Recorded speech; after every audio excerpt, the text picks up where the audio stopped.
Now, as we all know, 2020 was an absolute disaster.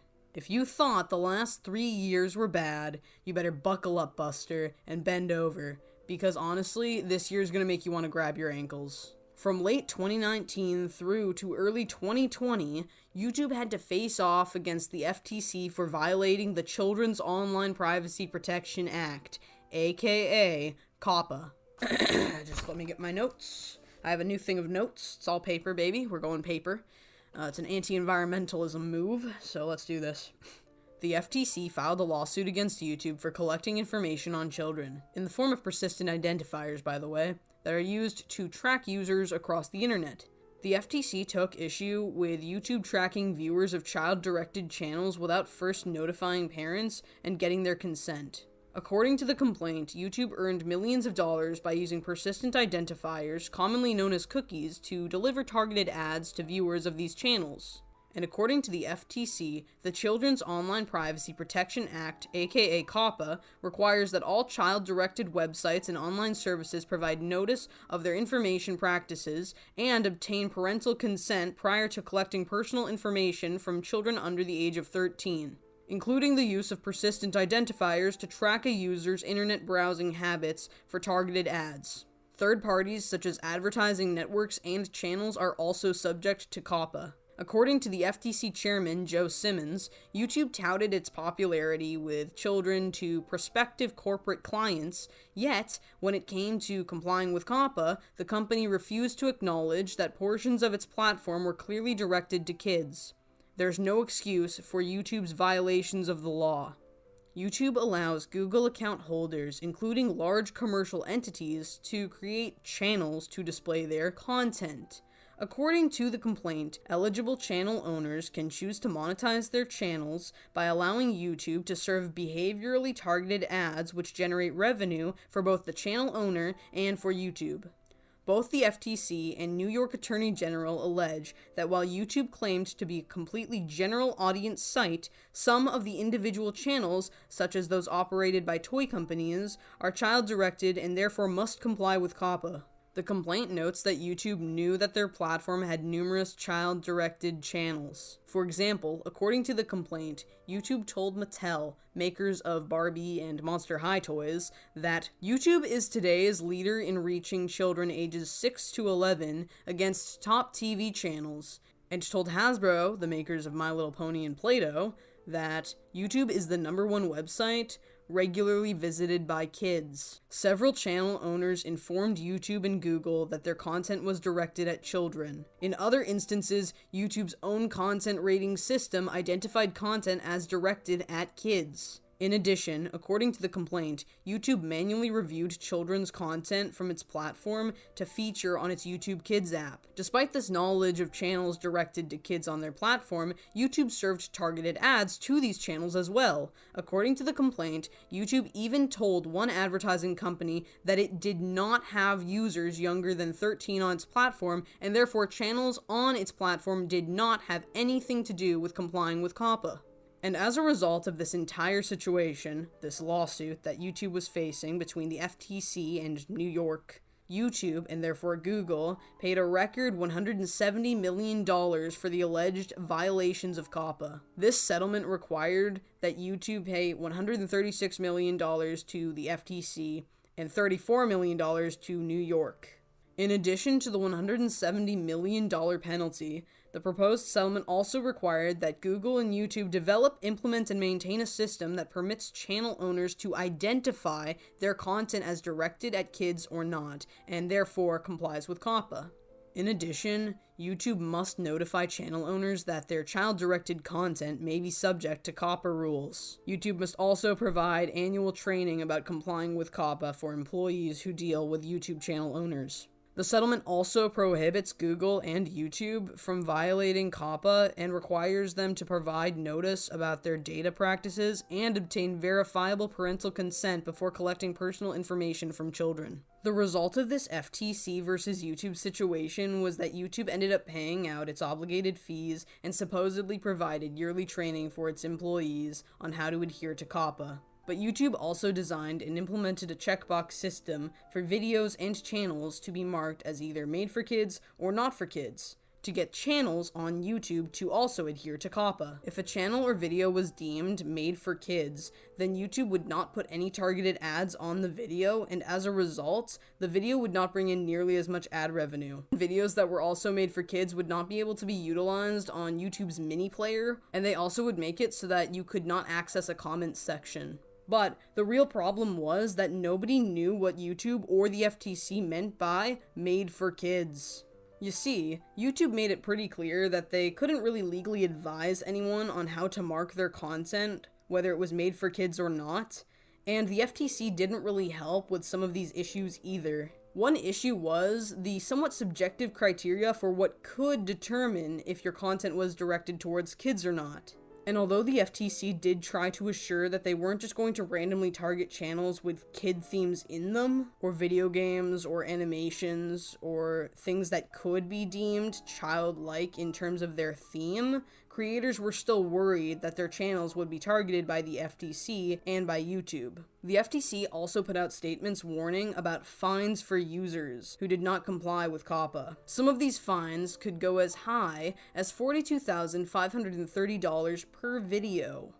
There were multiple videos put up by YouTube explaining the changes occurring, but there was a lack of understanding as to what content was still considered made for kids and what content wasn't. People were worried because there was a level of subjectiveness that came with assessing whether their channels were made for kids or not. People didn't quite know, and people didn't understand that just because you had a cartoon character or an animator or an artist doing something that could be watched by kids, technically didn't mean that the channel was made for kids. People had a lot of issues, a lot of commentators, pranksters, Jake Paulers, really it was all over the place. There was mass hysteria. Channels were self-deleting. Movie reviewers, artists, animators, and everyone in between was freaking out, and nobody wanted to get fined, because fines suck. So as a result, everyone squirmed around like a bunch of little worms, freaking out about everything. Understandably so, because they weren't really well informed. And the FTC and YouTube didn't make this really easy on them either. I mean, some of the weird legal talk really made things vague to the public eye. YouTube put out some informative videos that just made people slightly more confused and angry, and the FTC talked about shooting fish in a barrel. So overall, nobody really knew what was going on, and it was a giant mess. Now, reasonably, this entire situation was not the fault of the FTC, as disliked as they are. This was actually the fault of YouTube. They were the ones collecting data on kids and cockily boasting about it to advertisers. They were the ones who got caught by the FTC and were subsequently put under fire for breaking the law, and they were the ones responsible for implementing a system to repair their wrongdoing. This entire situation had people freaking out about where their content fell on the COPPA to not COPPA scale. And even when people had determined whether or not their channels were intended for children, there were still problems. There were glitches galore. YouTube's automated system at the time had begun marking certain channels and videos as being made for kids when they were not actually made for kids. There was something going on with YouTube's automated system whenever it would see anything to do with a kids show or Nintendo-based content. YouTube's automated system was kind of freaking out, thinking that it was inappropriate kids content because it had kid themes. This didn't just lead to channels like Leonhardt being labeled as just for kids, but this also led to other creator content being removed from YouTube because of its tags and titles having kid themes. You see, when you have a kid theme on a non-kids channel, you can kind of run into problems sometimes, and YouTube's automated system will think that you're marketing something bad to kids. To put things simplistically, when you have a kid theme that's being marketed to adults in an adult-like manner, YouTube's automated system actually thinks that you're marketing an adult theme to kids. A very good example of this was the SpongeBob anime. Created by Narmak, this masterpiece, although a derivative of a kid's show, SpongeBob, is not made for kids, and it was never intended to be made for kids. Narmak specifically designed it and labeled it as not made for kids. Narmak marked his video properly, specifying that it was not intended for children, but YouTube's automated system removed the video, thinking that it was made for kids and it was marketing inappropriate content to them. It then took the power of mass backlash from Narmax fans to restore the video and resolve the problem. Again, the likely reason for this was YouTube's automated system dinged the video as being meant for kids when it was not marked for kids. But luckily the video is back up and the issue has since been resolved. Many of these glitches would actually be resolved in the end, but many channels would still find it very hard to recover from this whole COPPA situation, especially those who had spent their time making family-friendly and kid-friendly content over the years as a result of the previous adpocalypses. It was almost funny how unhelpful this whole COPPA enforcement thing on the platform was at the time. I mean, YouTube did get dinged $170 million, which might sound bad, but for a billion-dollar company, that's just pennies. And on top of that, the entire COPPA enforcement thing was to try and stop YouTube from profiting off of ads targeted at kids, and to stop various entities from taking advantage of kids to sell products or gain viewership. But in reality, a lot of these companies still had so many views in comparison to smaller YouTubers that they did manage to make still some kind of profit off of non-targeted ads. A lot of these companies had managed to get massive amounts of views, so even if they weren't getting targeted ads and they had 1/5 the ad revenue, they still would manage to make a good amount of money on their videos, unlike the smaller YouTubers who were also made for kids, who would be getting significantly less due to a smaller view count and usually lower video upload rates. Now, to be fair, I do believe that the main targets that the FTC had in mind for this change and this COPPA enforcement was foreign companies and Elsa Gators. These individuals were profiting heavily off of content that was either heavily advertised to kids or was deemed unsuitable for their viewership. And I believe that those were the actual individuals that the FTC was trying to target. The FTC didn't seem to be going after gamers or artists or animators or designers. They mainly seemed to have a focus more on companies that were trying to take advantage of young viewers. And we didn't see any infamous fines either.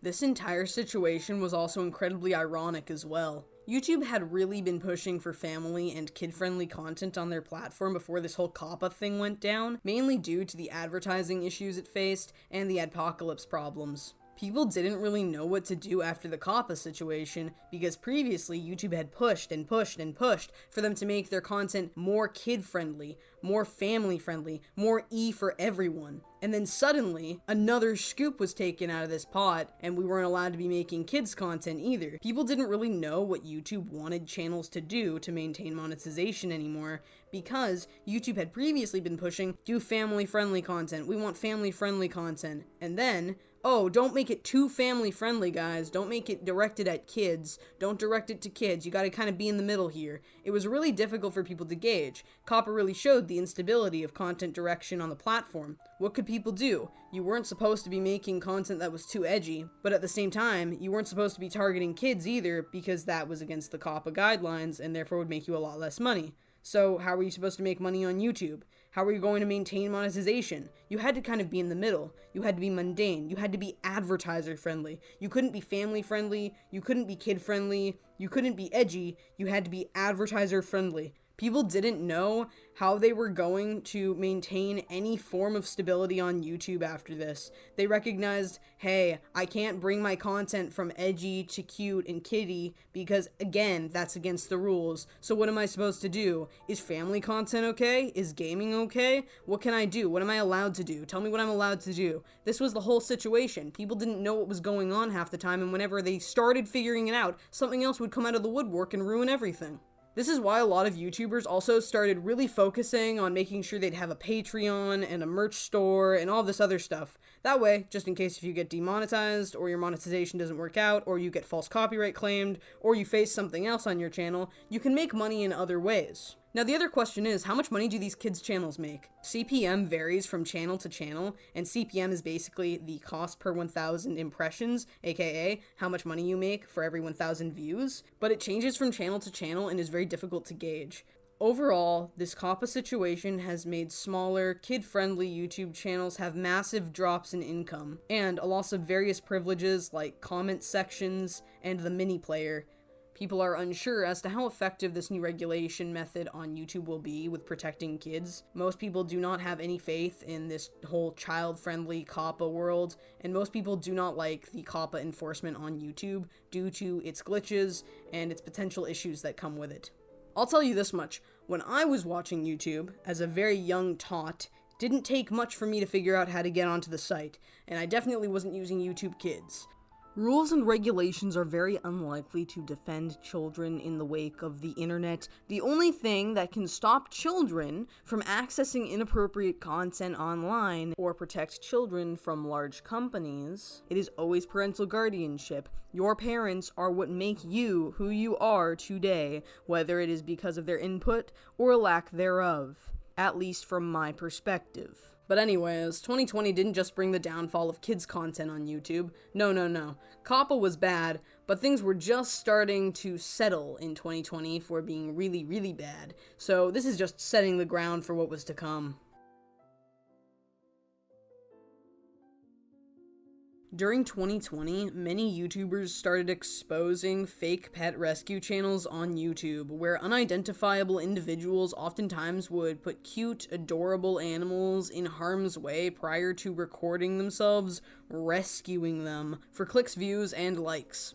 People actually started making videos exposing these fake pet rescue channels in 2019, with the earliest one I could find being called "Fake Dog Rescue Videos Need to Stop." But the bulk of these videos exposing fake rescues would be uploaded throughout 2020, and this was when most people would notice the scale of how bad things really were when it came to these fake animal rescue channels. Fake channels like Amazing Cam Daily, Happy Dog, and The Rescue Journey TV were being exposed by various YouTubers for their fake and harmful content. But sadly, these few channels would only be the beginning for what was to come when it came to discovering these fake pet rescue channels. A report from Lady Free Thinker would come out 1 year later in 2021 explaining that between 2018 and 2021, there had been 180 fake animal rescue videos, 70 of which would be uploaded in 2021. So despite everybody being aware and raising awareness about these fake animal rescue channels on YouTube, they still would continue sprouting up from 2020 to 2021 and likely beyond. And although YouTube has stated that it will take down fake channels like this on its platform, the task has proven to be a slow and potentially insufficient process. Given that this is a slightly newer sort of issue, we do not know the scale of it yet, but it seems quite bad. You know, on the internet, people have faked a lot of things, from fake pranks to fake rescues, and fake creeper catchers to fake political crimes. There is always going to be something fake on the internet. And as a result of this, we as viewers need to maintain the awareness that what we see online might not actually be real. And that brings us to today's sponsor, Nobody. Because I'm a nobody and I'm sponsoring my own video with the nothingness that is me. I don't know why I said that.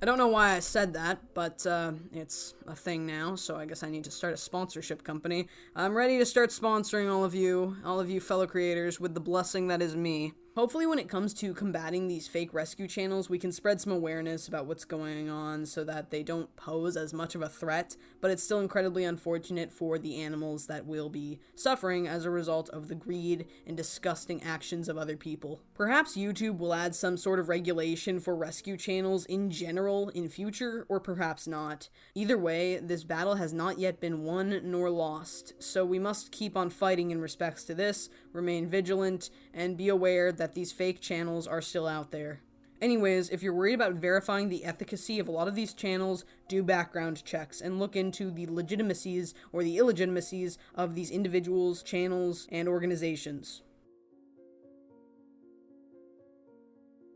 It wouldn't be 2020 if I didn't mention So Young, a mukbang YouTuber who too made light of animal exploitation for views, money, and clicks. Her content iconically showcased her with a false sense of horror at handling live sea creatures, and overall she would, whether intentionally or not, bring some level of suffering to them before she disposed of them for her various mukbangs. Now, I am not here to verify her intentions when it comes to how she treated the animals. I'm just here to say that a lot, and I mean a lot of YouTubers were talking about this. From pet YouTubers to commentators to vegans, everyone was talking about the So Young situation and how she was being a terrible influencer on her audience of whoever was watching her. She still maintains a fan base who support her, and not all of her mukbangs actually involve eating live sea creatures, but this is what she's iconic for, and it's left a bitter taste in the mouths of many. At best, many would call her actions ignorant, to say the least, towards her handling of what I guess she would call food. Living, writhing, squiggling, gasping for breath food.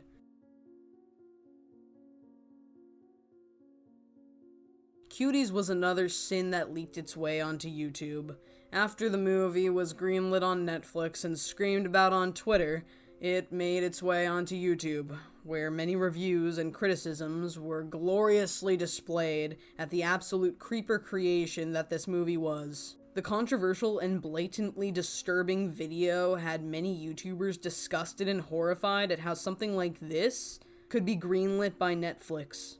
It was almost amazing how everyone from every part of the political spectrum came together, united, to hate on this abomination of a movie. The hashtag cancel Netflix was spawned, and many people quickly unsubscribed from the streaming service for how it promoted the movie and how it treated its outraged viewers. Seriously, guys, this movie, it was pretty bad. A lot of people reviewed it, a lot of people talked about it, a lot of people said they watched it, a lot of people went through it, and the real issue that people took was the fact that child actresses were used to perform in this movie. That was where the main concern lied. It was not because of the inherent design of the movie, the content of the movie, but the real issue here was that the actresses were insanely young to be performing in such a movie like this. There were some other individuals who made their way onto YouTube, disgusting and freaking people out with their joy of the movie. A lot of people grew suspicious of why this movie was being put on a pedestal for basically being softcore waka waka, and, it wasn't good. This was so bad, actually, that there were felony charges brought from Texas to Netflix for lewdness in this film. But despite this, all of the backlash, Cuties still remained. But my Netflix subscription certainly does not. YouTube also had a complete switch with what YouTubers were in power that year. Dream rose while Shane Dawson fell, and Dream accidentally then canceled John Swan, a documentary-style YouTuber. Cryotic disappointingly chose to ruin his own life by ruining the lives of his young, impressionable fans, and was swiftly added to the list of creeps that will never be forgiven by their audiences because they are creeps. But an important thing to take from this entire situation is don't meet your heroes and don't have any heroes that you want to meet.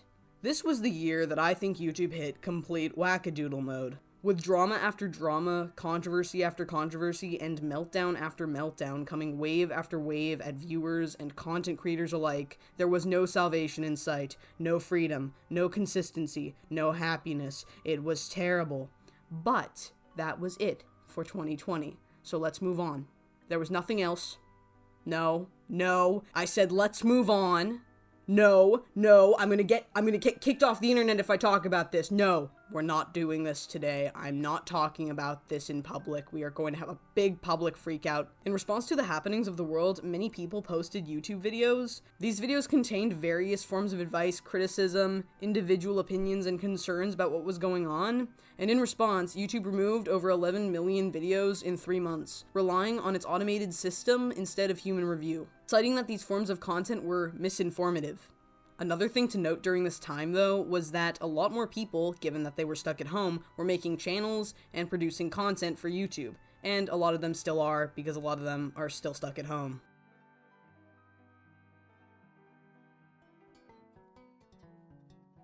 The 2020 election was also a thing, and it wasn't so great. Like, in general, it was pretty bad. I don't think anyone was really happy with how things turned out, and anyone who was is now not happy about how things have turned out, so oopsie daisy. But anyways, even if everyone was happy, YouTube wasn't happy, because a lot of people were again posting what would be considered misinformation. In 2020, YouTube made 2 modifications to their community guidelines about the current happenings of the world. One being for the 2020 election, and the other being for the other thing. So we were in a very misinformative time, I suppose.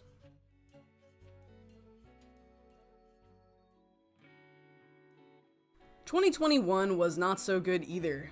2021 had a lot of intense, immense, crazy things going on. From bots and scammers being exposed by various YouTubers to the heated debate that was Super Straight, and from the return of Justin Payne to the disgusting self-destruction of Creepshow art, there were a lot of dramatic things happening on YouTube this year, with the Creepshow art controversy being a big one. Many people have already talked about this situation, but for a quick explanation, Creepshow Art, a speed paint commentator who apparently doesn't make her own speed paints, was caught on Lolcow, another website that we'll talk about later, trash-talking her various YouTube friends. She was then outed as a stalker by Emily Artful, and then lost masses of subscribers. She maintains her innocence, but most people don't think she's innocent because there's a lot of evidence about her not being innocent.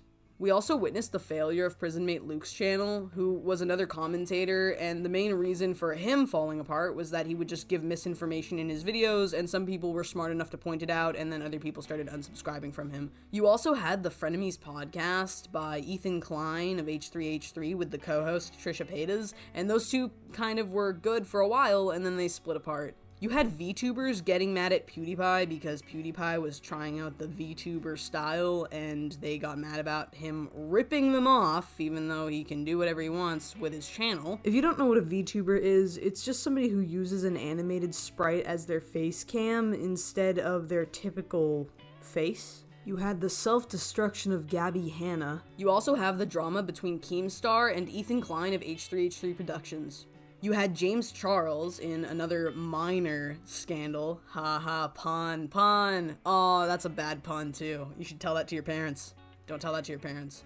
Really, the entire drama scene on YouTube in 2021 so far has managed to be one of the most ridiculous cosmic eruptions of insanity on the platform, and yet despite that, it's one of the most boring times on the platform. People are desensitized to the drama. People just move past it so quick, because it's just, we've all dealt with it for so long now. I don't know about you, but the drama scene in 2021 feels dull. Then again, we also did have the Reddit GameStop stock market insanity that resulted in a bunch of legal trouble for those involved, and we also witnessed at this time the Free Britney movement. So I'm just being stupid, there is a lot of drama, and it's just so much that I can't even understand what's going on anymore.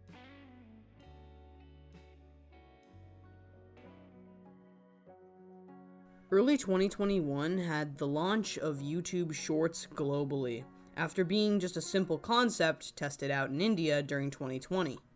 What are YouTube Shorts? Well, with the popularity of TikTok and its incredibly short video formats, YouTube designed their own version of TikToks known as YouTube Shorts. They did this to better compete with TikTok and are currently in the process of heavily promoting them. Like TikToks, YouTube Shorts use a vertical video format and can be anywhere up to 60 seconds long. All you have to do is follow the proper dimensions, keep the video length under a minute, and use hashtag shorts in the title or description of your videos. And then bam, YouTube Shorts, baby. YouTube heavily promotes these shorts, and it can really help with growing a channel. So if you are trying and failing to grow a YouTube channel, uploading YouTube Shorts might just be your hot new ticket to get YouTube stardom. Given the speed at which many people can view these YouTube Shorts, they are oftentimes a quick and easy way for people to consume mass amounts of content from various channels. This gives YouTubers a great chance to attract additional subscribers and is an easy form of content to produce in most cases, but it has come with a price. Some issues with YouTube Shorts involve content ripping, where many people will just re-upload content from TikTok onto YouTube Shorts and collect easy views, whether they are the original creators of the content or not. The other issue is that with the introduction of YouTube Shorts, YouTube has demolished the CPM rate for short-form content videos on YouTube, cutting the average from a potential 50 cents per 30 seconds to 10 cents. The other issue is that, like TikTok, YouTube Shorts can oftentimes suck and people hate them. Some people find that they take away from the appeal that YouTube once had because they do take on a very fake air to them, not to mention the fact that YouTube isn't TikTok. People know that YouTube isn't TikTok, and if people want to see TikToks, they're going to go onto TikTok. They're not going to go onto YouTube. That's not why a lot of people watch YouTube. Just like TikToks, YouTube Shorts have a tendency to have little secret sponsors and affiliates that look to be barely in compliance with the FTC guidelines. There are some creative, fun, and entertaining people in this domain of YouTube. Don't get me wrong, there are some people who make really cool YouTube Shorts. And I do suspect that this is a great idea for people trying to grow their YouTube channels really quickly because they do get quite a lot of views. But I also suspect that there very well could be some problems arising for YouTube Shorts in the near future.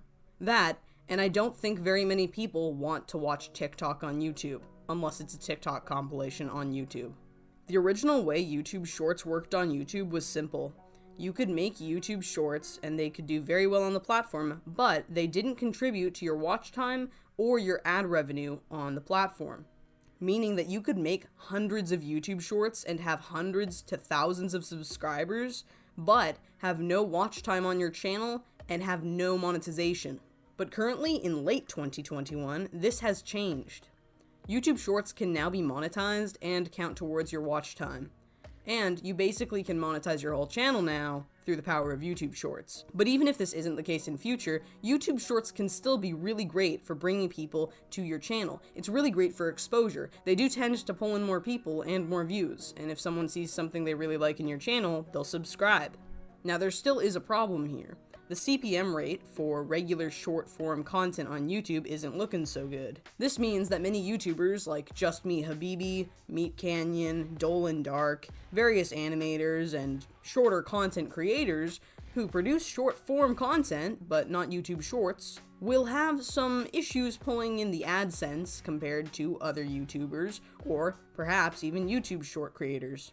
This means that they are going to have to produce more content to garner more views to make the same amount of money that they were previously making, given that the CPM is about 1/5 of what it once was. YouTube at this point seems to really be pushing YouTube Shorts right now, but on top of that, they always push for longer form content as well. Videos of 8 minutes or more can really help pull in the YouTube AdSense because you can add in mid-rolls. The more mid-rolls you have means the more money you make, but also the more money YouTube makes, and therefore longer form content does very well on this website, which is a really good thing for this video again, let me tell ya. But aside from that, YouTube Shorts seem to be where YouTube's shorter form content is headed. So if you are making short form content, trying to direct some of that to YouTube Shorts might be a very beneficial thing for your views, watch hours, even subscribers, and maybe your wallet. Speaking of monetization, YouTube changed their terms of service so that non-partnered YouTube channels would still have ads placed on their videos, and YouTube would collect 100% of the money made from these ads. So say that you're a YouTube channel who doesn't have enough subscribers or channel views, me, and YouTube won't monetize your content because you're underrated and really cute, me, then guess what, buddy? YouTube will still monetize your channel, but not give you any money. Me. Now, to be fair, so far I have not really seen this change put into action, at least on my channel, and nobody has told me that ads have been on my channel, but they very well could be. I've tried looking at other small YouTube channels to see if there are any ads on them, and there never are unless they are a music channel or have been copyright claimed in some kind of way. YouTube does have a lot of small channels, and those small channels might be dead channels with only a little bit of content on them and they never got monetized. They might be channels that just do not get the views, or they could be channels that just don't get enough subscribers. So it would make a lot of sense to start monetizing all of the monetizable content on your site, even if it's not able to be through a monetized YouTube channel. Anyways, this is probably just happening because YouTube really likes money. But again, I don't know to what extent this monetization on small channels is going to do, so it could be anything. But I do think that if YouTube starts monetizing small channels, this might end pretty badly for small channels. Now, this is just my opinion, but I try to avoid the channels that have ads placed on them as much as possible. And the cool charm about being a small channel is that you don't have ads placed on your videos, so it kind of makes things a little bit easier for people to view, and also it might make people want to subscribe to you more because your content isn't overloaded with mid-rolls or has a ton of ads placed on it. But I'm also theorizing that perhaps this could be a really good thing for small channels. Maybe YouTube is going to monetize the content on smaller channels, and therefore it'll be more likely to get pushed to people to make money for YouTube. So, more people will see your video, and there will be more of a likelihood for people wanting to subscribe to your channel because more people are just going to see you in general. And therefore, you might have a chance at getting monetized faster than usual. Again, I'm not really too sure yet. Things are very new right now, but when we find out, it's going to be incredibly fascinating to see who gets pushed, who gets boosted, how this affects smaller content creators, and it's actually kind of exciting even though we don't know the outcome yet.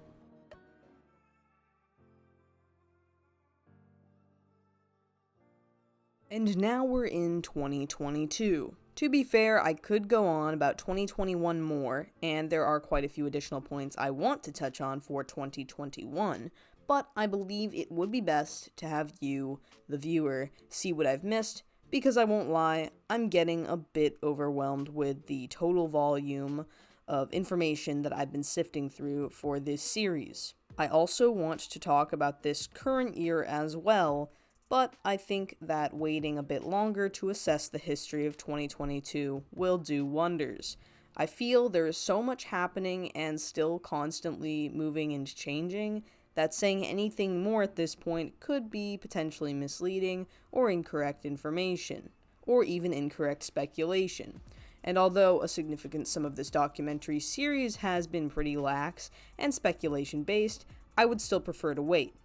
This also brings me to another point I want to make.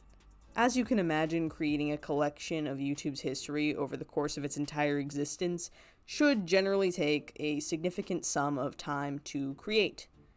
But it should not have taken as long as it has. In fact, I've basically not uploaded for about a year, and somehow a video I estimated to take 3 months has taken me actually almost 11 to 12 to finish. I'd like to tell you why, but I think I have to reserve that information and that commentary for a following video, not to be aloof, but because it's quite a lot. It's a weird little story, a weird little side adventure that I've been on, and it's kind of been time consuming, so I mean, comes with the territory, I suppose. So, that is going to be probably in the next video after this series is fully uploaded. Anyways, without further ado, here is my general wrap-up of the history of YouTube, at least for now.